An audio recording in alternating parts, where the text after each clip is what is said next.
Donc, bonsoir la famille. J'espère que vous allez bien. Donc, bienvenue dans ce débrief. On va parler du match qui vient de se terminer entre le Victoria Plzen et le Barça, et en même temps qui est le dernier match de poule de cette saison. Ouf, enfin, le dernier match est arrivé. On peut se concentrer maintenant sur nos choses, les amis, parce que vous le savez vous-même, le Barça était déjà éliminé.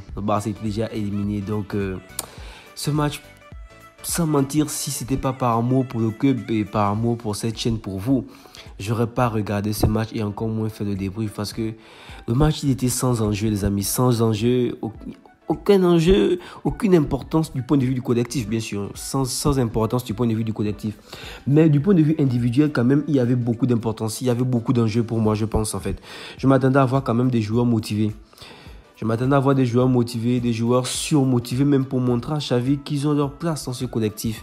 Parce qu'il y a beaucoup de joueurs qui sont sous-évalués ou qui ne sont pas visés, qui ne sont pas dans le cœur de Xavi. Et il y a d'autres joueurs comme Busquets qui nous ont vendu la saison, mais qui continuent à être dans le cœur de Xavi. Et donc, moi, je m'attendais quand même à voir des joueurs motivés à pouvoir montrer à Xavi qu'eux aussi, ils ont leur place. Mais force est de constater que ce n'est pas le cas.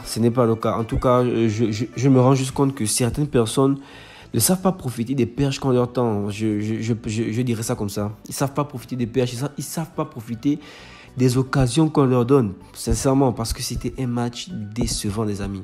Oui, le Barça gagne 4-2. J'aurais aimé venir vous dire ici que le Barça a gagné 4-2. Avec ces 4-2, le Barça s'est qualifié pour les huitièmes de finale de la Ligue des Champions, et etc.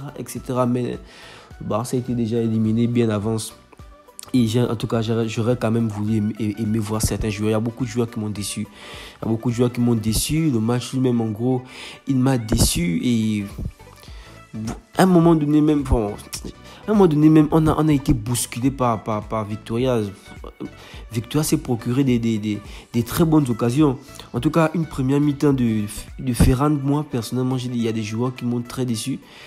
Bon, Ferran ne m'a pas très déçu, parce que bon, il m'a déçu, mais on dira que ces deux buts vont combler ça. Mais première mi-temps assez décevante, en tout cas, de Ferran. Il était très absent dans le jeu. En tout cas, moi, je l'ai trouvé très absent. Certains viendront me dire ici que mais il a marqué. Mais les amis, on part dans le jeu.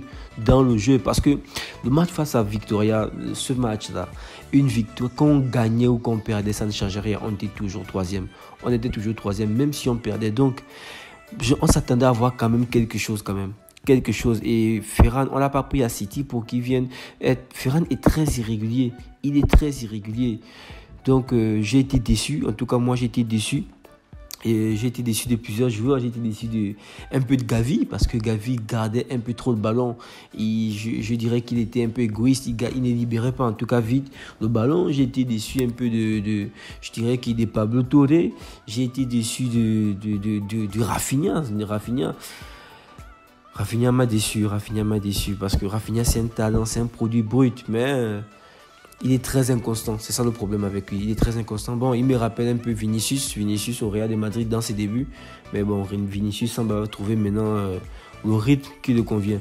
Donc, du point de vue défensif, les amis, j'ai été déçu de Bellerin. Bellerin, c'est mon gros flop. Pour moi, dans ce match, c'est mon gros flop, en fait. Les amis, je sais pas, mais il n'y avait pas de sérénité de son côté.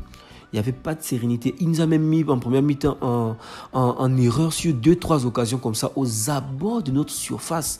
Heureusement que les attaquants des Plzen ont été juste maladroits, mais aux abords de notre surface, il nous a mis en danger 2-3 fois. Grosse première mi-temps et gros match aussi pour moi de la part de Jordi Alba. En tout cas, pour moi, Jordi Alba a été, je dirais, irréprochable. Donc, une première mi-temps, comme je le disais, un peu décevante du Barça. Je trouve que la descente, en tout cas, en Ligue Europa, n'est pas encore passée. Elle n'est pas encore digérée. On avait l'impression que les joueurs jouaient ce match-là par dépit, en fait. Tout en pensant que peu importe les efforts qu'ils fourniraient, ils iraient en Ligue Europa. Donc, j'ai été un peu déçu aussi. Mais le Barça, en tout cas, malgré toute cette déception, le Barça a quand même réussi à aller en deuxième, à la mi-temps avec 2 buts d'avance. Bon, on a eu le premier but de Marcos Alonso sur un prolongement d'une frappe de Ansu Fati. Ensuite, on a eu le deuxième but aussi de Ferran. Bon, les amis, après, au retour du vestiaire, Victoria va réduire la marque, les amis. Ils vont réduire la marque grâce à un penalty. Mais bon, le Barça va bien réagir dans la foulée quand même. Dans la minute qui suit, le Barça va réagir par l'intermédiaire encore de Ferran. Certains viendront me dire il a mis 2 buts, etc., etc. Mais les amis, on ne regarde pas qu'au stade. Oui, les stats sont très importantes, mais on est dans un match où les stats ne valent plus rien. Même si tu mets 5 buts dans la Ligue des Champions, mais tu vas sortir. C'est fini, la saison est finie pour toi. Et donc, aucune chance pour toi de sortir, devenir meilleur buteur. Donc, les stats ne valaient plus rien. Là, on voulait voir quand même du jeu, quelque chose de serein quand même. Mais bon, force est de constater qu'on ne l'a pas vu. Donc, après, le Barça va se prendre encore un but à la 63e minute, les amis, pour amener le score à 3-2. Et bon, sincèrement, les amis, pour moi, sur ce deuxième but de Victoria, j'ai deux principaux. J'ai deux principaux fautifs. Rafinha et Marcos Alonso. Rafinha, pourquoi? Parce que d'abord, la perte de balle du Barça vient de Rafinha. Et les amis, la nonchalance que Rafinha a manifestée après la perte de balle. Généralement, quand un joueur perd le ballon, de suite, en fait, il doit aller au pressing.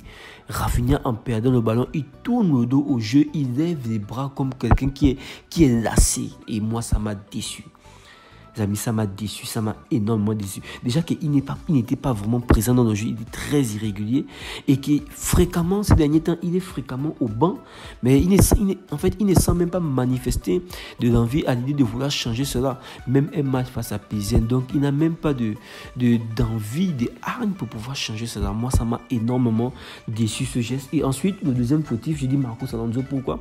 Parce que quand le ballon arrive aux abords de notre surface, lorsque l'attaquant de Victoria met ça dans notre cafouillage, dans notre surface, Marcos Alonso peut récupérer cette balle. Il suffisait juste, bon, peut-être à la bouche c'est facile à dire, mais avec un pas en arrière, ça lui donnait un peu plus d'élan afin de mieux sauter et prendre ce ballon. Parce que là, déjà, l'attaquant est seul dans la surface. Il est seul, il a tout le temps pour bien ajuster sa tête et c'est juste décevant. C'est juste décevant. On a eu un gros match en tout cas de Peña, Iñaki Peña. Moi en tout cas, il nous a sauvé plusieurs fois. En tout cas, cette défense qu'on a vue là, elle n'était pas du tout sereine. Pas du tout. Alors là, j'ai dit bien, pas du tout sereine. Donc, le Barça va réagir dans la foulée encore. Ils vont réagir dans la foulée par l'intermédiaire de Pablo Torre sur une belle passe de Rafinha. C'est vrai que il m'a déçu, mais la passe, elle était magnifique. C'est une passe similaire aux passes qu'on voit toujours, que Messi délivrait toujours à Jordi Alba. Donc, un match assez décevant, les amis. Un match assez décevant, sans enjeu. En tout cas, sans enjeu du point de vue collectif. Mais je m'attendais quand même à voir des enjeux du point de vue de chaque joueur. Mais forcé de constater que ça n'a pas été le cas. Donc, les amis, on se donne rendez-vous pour samedi. Samedi, le match de, je pense, Almeria. Oui, un match de Liga. Donc, d'ici là, portez-vous bien et prenez soin de vous. Merci, Club.